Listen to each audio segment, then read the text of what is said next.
Hello, this is a lecture on cables. First of all, in structural engineering, where do we use cables? I would like to give a great example, of course, for the suspension bridges. As you see, in this suspension bridge, there is a part, as you see, which is a curve cable part. There are some other cables where it is the suspending. The mass is carried over this cable, and what is the tension in this cable is the problem here as a structural engineer. Okay, so I modeled this cable piece, as you see, and the mass is given under it. And let's take a small part here. First of all, let me define you what is the span or the span of the cable or span of the bridge. It is the L, as you see, it's the length, and the weight, it is the weight of the deck. We call this deck as tablier, as you see. And let's take a piece of cable from this part. As you see, we can draw the forces on this cable. Okay, as you see, there is the tension which is tangent to this point, at that point, which is tangent to the curve, which is T plus delta T. The other one is T at this side, and the angle with respect to the horizontal directions, one of them is the theta, the other one is theta plus del theta, and the distributed load V, and this is delta x, small distance, this is small distance delta y. And let's write the equilibrium equations for this small figure. In the horizontal direction, the force T plus delta T, cosine of that force, okay, cosine of that gives you the horizontal force, and the other one is T plus T times cosine delta, but it must be minus, as you see, then it is 0. And cosine theta plus del theta can be rewritten in terms of, in open form, cosine theta times cosine del theta minus sine theta sine del theta. These are some formulations from trigonometry. Then limit, in the limiting case of del theta, this formulation gives us directly cosine theta, because this becomes 1, this becomes 0, etc. And similarly, and then from this point, let's write the equation. Rewriting this equation again, you will see del t times cosine theta is equal to 0. Dividing both sides by delta x and taking the limit delta x is going to 0 will give you this calculation, which is equal to actually the derivative of t times cosine theta with respect to x is 0. Taking the integral will give you some constant number, because when the side is 0, the integral of it will give you a constant number. Similarly, I made the same calculation for the forces in y direction here in this part. You can check them from the lecture notes, which are uploaded into the drive. You will see them in from Google Drive. Okay, as you see, again I'm writing the forces, and after I am dividing everywhere by delta x and taking the limit delta x will give you, in this case, t times sine theta, very similar to this one, but this time this is t times sine theta is equal to this time integral of v0 dx. Okay, and dividing this equation to this equation, where you will see sine theta divided by cosine theta, which means the tangent theta. Okay, this times, what is tangent theta? Then remember it, it is the slope of the curve at that point, or which is the derivative of y, where y is the defined curve here. The cable is a curve here, as you see, and when you take a reference point like this, what happens? Y is a function of x. Okay, and dy divided by dx is this, it means, and y will become a parabola when, in the case of v, or the distributed load is a constant function.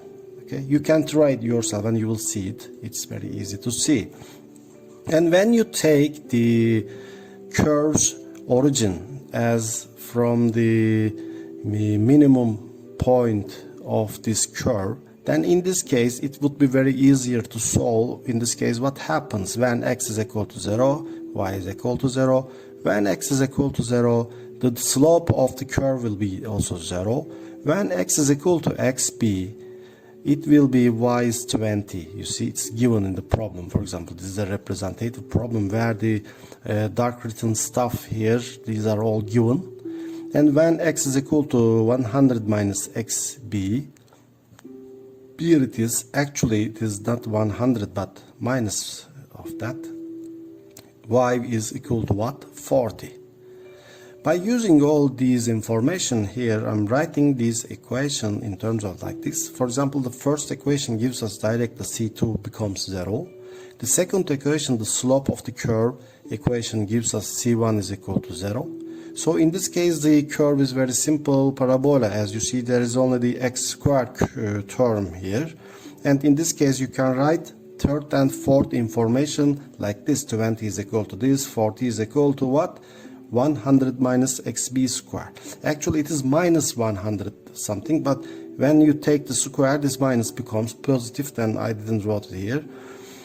And dividing the fourth equation to third equation, you see you will get such an equation which is gives you a second order polynomial which is ready to find to xp. Okay, xp comes out to be 41.4, where this is 400 meters. You see, only this small part is 41. The other part is something close to 60. Okay, you will find it later.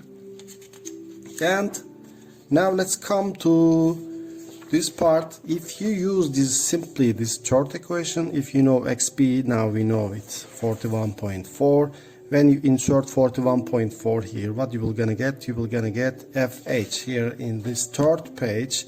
You see FH comes out to be 2,143 kilograms. Actually, this FH represents us the minimum tensioning in the cable, and this minimum tension occurs in this part. Okay, the FH is here at that point where FH occurs, and this is the minimum tension. I'm repeating it again and again. Remember the formula: T times cosine theta was FH. Remember the formula from the first page. Again, I'm coming back. You see here T times cosine theta is FH. So if you know FH, but if you know theta wherever, then you can get T. Here, if the theta is maximum, what happens? Cosine theta will become minimum. When cosine theta is minimum, what happens? T will be again maximum. So you will check for where the theta is maximum. Where? Here you see the shape. In this figure, the theta is, for example, at some point, theta is something like this. But here, what's theta? Theta is maximum at A point. So you will use the theta at A point. What is the theta at A point? You can find it by means of the equation, y equation, or taking the derivative of y with respect to x at point xa will give you tangent of theta A. Okay, it is the slope. So inserting them into the formulation, 1 over fh v0 times xa. What is xa? Xa is a number which is actually a minus number. It's a negative number, but I am taking its positive value because the theta a we found as the absolute value of it. This is the 54. Theta a is 54. And taking the T max, now we are finding T max. As you see, it comes out to be 3,646 kilograms, which is the maximum tension.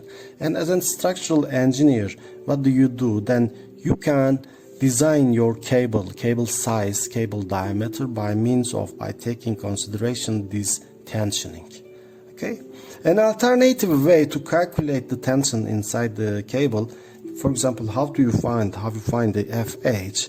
By taking the right side of this curve, as you see, taking the equilibrium with respect to O point or the B point, by taking the moment at B, you will see FH times 20 is one of the moment. The other moment is 50 times 41.4 is the distance here, times 41.4 divided to 2, because which acts from the midpoint of this distributed load. You know, the distributed loads acts from their midpoint, And then finally what you're gonna find, you will get the FH as 2000 something that before we found is the same.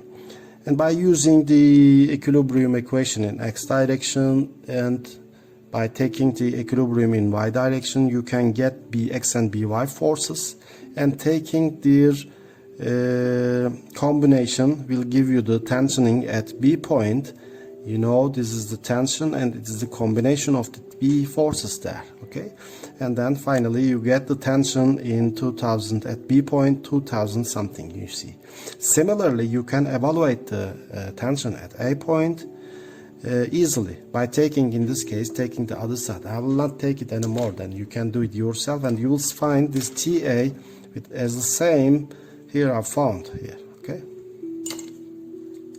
Let's pass to the other page, how to calculate the length of the cable. This is somehow a little bit longer, but in this case it's not very difficult, you can easily understand. First of all, take a small piece of cable. You see, this is a small piece again. And what happens in the case of when dx dy are very small, this is like a triangle actually. And in the triangle, what is the Pythagoras theorem? This is the part, you see, ds is the square summation of these perpendicular pieces, and the square root of it will give you the ds. In this case, by dividing everywhere ds with dx, okay, and dividing it as you see dx, but when you take dx inside this square root term, you will get some term like this, and what you will gonna find finally, ds divided by dx will be 1 plus dy divided by dx, the derivative of y with respect to x square, and the square root of it will give you this. And what is y prime? Finally, let's find the y prime. What was y first? Y is, as I wrote here, 1 divided by fh v0 x square, 2, or for inserting the numbers there, then you will get 25 divided by this x square. Y prime will be this, and it will be a line like this, okay? Inserting this into this formulation here, as you see, this is the y prime square is here, and taking this, you'll get ds is equal to something like in this x terms. And finally, you can get the length of the cable. You have to start from some minus number, minus close to 60 and until to the 40, okay? And taking this integral will give you the length of the cable. But as you see, this integration is a little bit complicated maybe. In this case, you have to make some conversions here as I did before. The conversion will be, for example, the term here can be converted as tangent alpha, and the square of it is directly will give us to you 1 plus tangent square alpha, and which is secant square alpha, and taking the square root of it will give you the secant alpha. As you see, I did it here, 1 plus little, and the term here comes from the dx term, okay? Insert the dx into the integral in terms of d alpha, and finally what you will get, some number times the integral of secant cube alpha d alpha, okay? And what is the integral of secant cube alpha d alpha? I'm in a long way explaining it in this paper, and first of all, maybe you can disintegrate this secant cube alpha into secant square alpha and secant alpha, and taking the secant square alpha as dv u dv, which is the partial integration, and easily you can find what is u dv here. U is here I wrote. What is tangent alpha? dv is secant square alpha, so tangent alpha must be v, and on the other part, as I wrote here, the v is here again tangent alpha, but this time this must be the du. What is the derivative of secant alpha? Is tangent alpha times secant alpha. You can try it yourself and you will see. And finally, by deriving all these equations, finally I substituted secant cube alpha d alpha as 1 over 2 tangent alpha secant alpha plus integral of secant alpha again. Here another problematic integration, but it's again very easy. You can check them from the Google also, and you will see them yourself. Just try to do yourself. Secant alpha is secant alpha times this secant alpha plus tangent alpha divided to itself, and set u as this, and you will see finally easily secant alpha comes out to be, integral of secant alpha comes out to be a logarithm, natural logarithm of secant alpha plus tangent alpha. And again, inserting them into this formulation, what happens, this formulation, and inserting into the integral, as you see before, I found what was L was this divided by this number, secant cube alpha. But what will be the boundaries of this alpha? It will start from some numbers and end at some number. So to do this, you have to find what is x initially. It is 41.4 minus 100, which gives us an alpha number by applying to this formulation. Which formulation? As I did before, what was the x and alpha relationship? I think you remember all. Here it is, where, yeah, here, by using this, inserting x number here, then you will get some alpha by using arctangent. Here I found minus 54, and the other one is what? For x is equal to 41.4, alpha is 44. Inserting these numbers here, and taking this integral, and before I found the formulation of this integration, finally you will get a length of 121.4 meter. This was a small lecture on cables, and maybe you can study yourself, you can practice by solving the problems. Again, I am giving you this in problem set 2, okay? In problem set 2 you will find the problems, and you will try them yourself. In this problem set, which problems? There are some cable problems, but not all of them are, you are not ready yet. In the next lecture, I will also describe you what happens in the case of this Vx is not a constant anymore. Maybe it's really a function of x, maybe it's a linear function, maybe it's a parabolic function, okay? And I will also, in the next hour, I will describe you what happens in the case of when the Vx is not Vx anymore, maybe Vs. What is S? S is the weight of the cable with respect to its length. For example, this is our cable, and if you consider this S is as a cable, what happens? The weight is a function of the length. Maybe the cable has a weight, and in this case what happens, I will describe them in the next lecture. So thank you very much for your listening. Today it is the date of what? 13th of 4 2020. You will find all these documents in the Google Drive folder. So bye.